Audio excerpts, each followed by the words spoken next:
Hampir sebanyak 1,4 miliar kilometer kubik air menutupi 72% permukaan bumi. Tapi tahukah kamu, menurut US Geological Survey, 96,5% dari air tersebut asin. Dengan kata lain, tidak dapat diminum tanpa proses desalinasi yang mahal. 2,5% sisanya adalah air tawar, dan dari 2,5% itu, 68,7%-nya tersimpan dalam wujud beku di dalam gletser dan es kutub.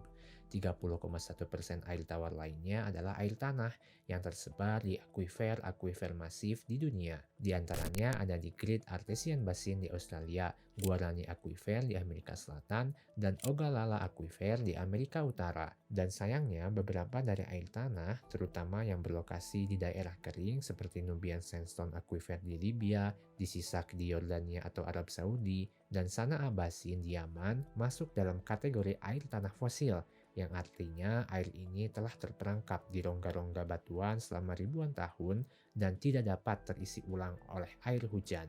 Maka ketika air ini dieksploitasi terus-menerus, cadangannya akan berkurang dan habis. Sedangkan air tawar yang ditemukan di danau, rawa, maupun sungai hanya mewakili sebagian kecil dari total air tawar. Melihat fakta tersebut, tanpa kita sadari, air adalah sumber daya alam yang sama strategis atau bahkan lebih strategis dari minyak bumi. Air memang termasuk ke dalam sumber daya alam yang dapat diperbaharui. Begitu yang kita pelajari dari guru-guru sekolah. Tapi yang perlu diingat adalah jumlah air tidak pernah bertambah, namun jumlah manusia terus bertambah seiring waktu. Setidaknya kebutuhan air terbagi untuk 3 tujuan: agrikultur, industri, dan konsumsi manusia. Agrikultur ini mengambil bagian terbesar dari kebutuhan air dunia, yaitu sebanyak 70%. No water, no food, no life adalah persamaan sederhana yang menjadikan alasan mengapa konsumsi air yang demikian besar di sektor agrikultur. Kemudian 22% dimiliki oleh industri dan sisanya 8% dikonsumsi langsung oleh manusia. 8% inilah yang krusial sebab air ini haruslah bersih, sehat, layak dikonsumsi, dan yang terpenting adalah terjangkau. Mari kita mulai. Lester Russell Brown, penulis buku tentang isu-isu lingkungan global. Future wars in the Middle East are more likely to be fought over water than over oil. Jika kita menelusuri sejarah, perang dalam memperebutkan sumber daya air bukanlah barang baru. Jauh sejak dahulu kala manusia sudah berperang untuk memperebutkan sumber daya ini. Menurut Lorenzo Kame, seorang profesor sejarah, sekitar 4.400 tahun mundur ke belakang, perang pertama terekam dalam sejarah peradaban manusia. Perang ini terjadi di Sumeria yang melibatkan dua city-state atau kita sebut dengan negara kota, yaitu Umma dan Lagash. Keduanya memperebutkan dataran subur dengan sumber air di dalamnya. Maka pendapat bahwa air akan menjadi motif dari perang di masa depan sepertinya masuk akal juga. Dengan populasi tembus 8 miliar kepala, kebutuhan atas air dan makanan tidak seperti 4.400 tahun yang lalu. Skala perang Lagas Umma tampaknya bisa terjadi dalam versi yang lebih masif. Water conflict, istilah yang digunakan untuk menggambarkan situasi yang terjadi dalam perang antara Lagas dan Umma, yang selanjutnya kita sebut saja sebagai konflik atas air. Konflik atas air ini bisa terjadi di perairan yang melintasi atau menempati dua atau lebih batas negara. Menurut worldwater.org, tercatat ada 1.298 konflik atas air yang tercatat dalam sejarah. Mereka mengklasifikasikan bentuk konflik atas air ke dalam 3 jenis. Trigger, yaitu di mana keberadaan air menjadi pemicu dari terjadinya konflik. Weapon, ketika air digunakan sebagai senjata dalam konflik yang terjadi. Dan casualty, yaitu di mana sumber daya air atau sistem perairan menjadi korban dalam konflik. Adapun konflik atas air ini tersebar hampir di seluruh bagian bumi. Konflik atas air yang terbaru mungkin terjadi dalam perang antara Rusia dan Ukraina. Ukraina telah memotong suplai air ke wilayah Crimea sejak Rusia menganeksasi wilayah tersebut pada tahun 2014. Kekhawatiran terjadi pada saat itu. Panen bisa gagal jika Ukraina tidak membuka kanal Crimea Utara. 24 Februari tahun 2022, hari pertama invasi Rusia ke Ukraina. Tentara Rusia langsung digerakkan untuk menargetkan kanal Crimea Utara. Pergerakan ini bertujuan untuk memulihkan pasokan air ke wilayah semenanjung Crimea. Kanal Crimea Utara hanyalah satu contoh dari banyaknya titik konflik atas air di dunia, di mana ada air tawar atau sungai yang diklaim oleh lebih dari satu negara atau kelompok, maka disitulah konflik atas air bisa muncul. Di Timur Tengah ada konflik sungai Tigris dan Efrat yang melibatkan Turki, Irak, dan Suriah. Di Afrika ada konflik antara beberapa negara terhadap sungai Nil. Di Amerika Selatan ada sungai Parana antara Brazil dan Paraguay, dan mungkin konflik antara India dan Pakistan di sungai Indus adalah konflik atas air yang cukup menarik untuk kita bahas lebih dalam lagi.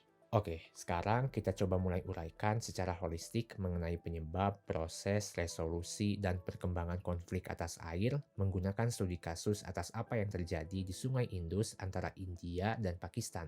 Untuk memahaminya, mari kita lihat apa yang terjadi pada bulan Agustus 1947.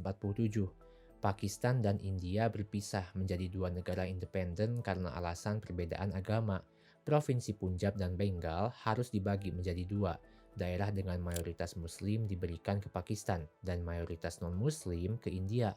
Provinsi Punjab ini merupakan salah satu provinsi yang dilintasi oleh Sungai Indus, sehingga perbatasan politik antara India dan Pakistan yang terletak di daerah aliran Sungai Indus memperparah ketegangan antara kedua negara.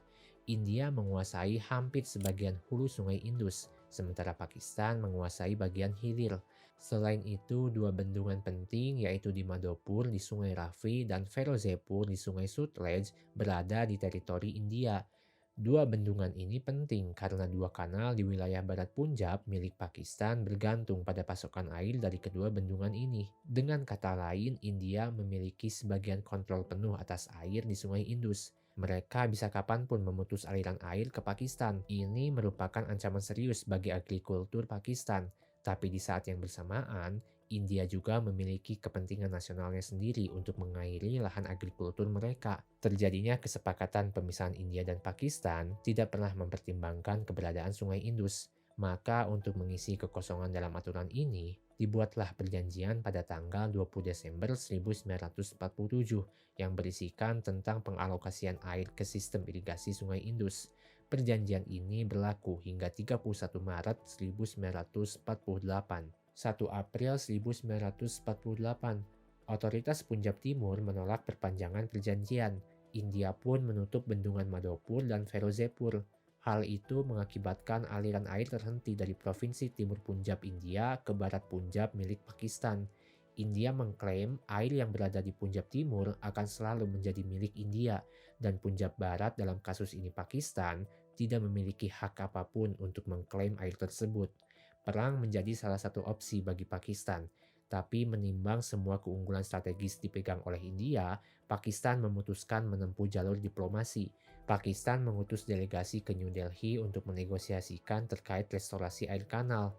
Namun India tetap tegas dan menginginkan pengakuan bahwa semua air yang berada di Punjab Timur adalah milik kedaulatan India. Bahkan Pakistan diminta membayar India jika mereka menginginkan air dari wilayah Punjab Timur, karena India menilai tuntutan mereka serupa seperti apa yang tertuang dalam perjanjian pertama pada bulan Desember 1947.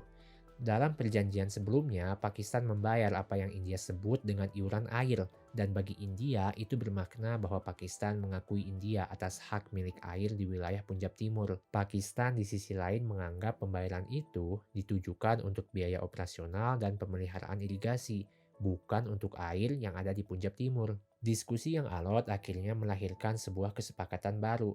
4 Mei 1948, perjanjian baru yang dinamai Delhi Agreement ditandatangani kedua belah pihak. Isi dari perjanjian itu adalah Punjab Barat dan Timur sama-sama menyadari perlunya untuk mencari solusi atas masalah ini dengan mengedepankan semangat persahabatan dan itikat baik. Pemerintah Punjab Timur juga menjamin tidak akan menahan pasokan air ke Punjab Barat tanpa memberikan waktu ke Pakistan untuk mencari atau mengembangkan sumber alternatif bagi wilayahnya. Tapi pengurangan pasokan air ke Pakistan tetap akan dilakukan secara bertahap. Multitafsir dan ambiguitas yang muncul dalam perjanjian tersebut membuat perjanjian ini tidak berjalan sesuai ekspektasi. Sengketa kedua negara pun terus berlanjut hingga perjanjian itu digantikan oleh Indus Water Treaty pada tahun 1960. Pakistan juga sempat mengusulkan untuk membawa masalah ini ke Mahkamah Internasional, namun usulan ini ditolak oleh India. India berkeyakinan masalah ini harus diselesaikan secara bilateral.